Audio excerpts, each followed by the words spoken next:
Part 3. The Psychology of Delay, How to Invest in the Plateau. Today, I want to talk about something more important than headlines or forecasts. Not the data, but how investors react when decisions are delayed. Right now, many of us are in what I call the waiting room. We know rate cuts are coming. UBS says June. The market says maybe July. But we're not there yet. We're in the plateau. And this waiting period is where most investment mistakes actually happen. Not because the strategy is wrong, but because anxiety takes over. So today, let's focus on the mindset of the waiting room, how to stay invested, how to stay rational, and how not to let a 30-day delay damage a 10-year plan. Hey everyone, and welcome back to the channel. Today, we're diving deep into the biggest question on every investor's mind. When will the Federal Reserve finally cut interest rates?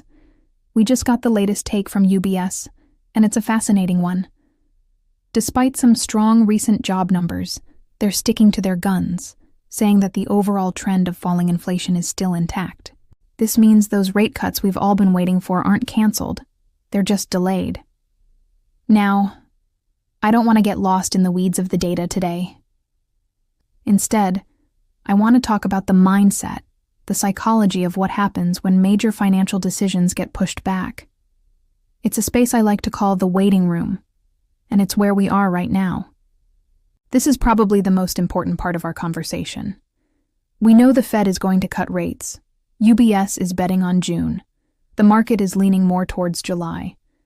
But the key is, we aren't there yet. We're on this plateau, this period of holding our breath. And whenever the timeline shifts, even by a few weeks, you can feel the anxiety start to build.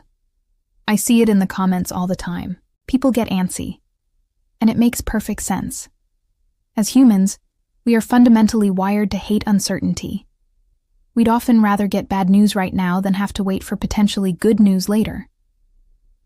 This constant uncertainty leads to something called decision fatigue. You start questioning everything. Should I sell my tech stocks before a dip? Should I be buying more bonds now? Or should I wait for the next inflation report? It's exhausting, and it can lead to some really poor, reactive choices. So, my core message for you today is to embrace a concept I call radical patience. It's about navigating this waiting room without losing your cool or your long-term vision. Here's how you can do it. First, accept the plateau. Just accept it. Stop trying to perfectly time the exact day of the first rate cut. Honestly, whether it happens on June 15th or July 15th is not going to make or break your 10-year wealth-building plan. The big picture is what matters, not the exact timing. Second, use this time to rebalance, not react. This period of relative stability is a perfect opportunity to look at your portfolio. Have some of your winning stocks grown to be too large a percentage of your holdings? Maybe it's time to trim a little profit. Are there other sectors, like healthcare or small caps, that have been lagging? These are the areas that could really take off once the rate cuts actually begin. This is proactive, strategic thinking, not panicked selling.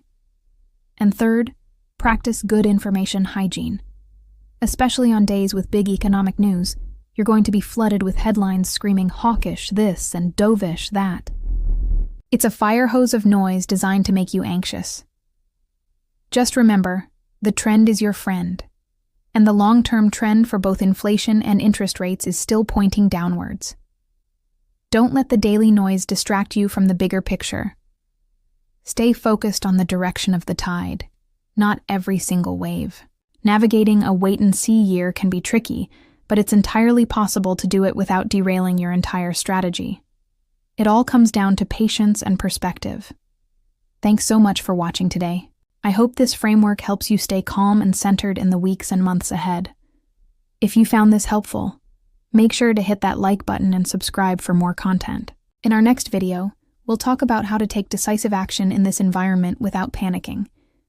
See you in the next one.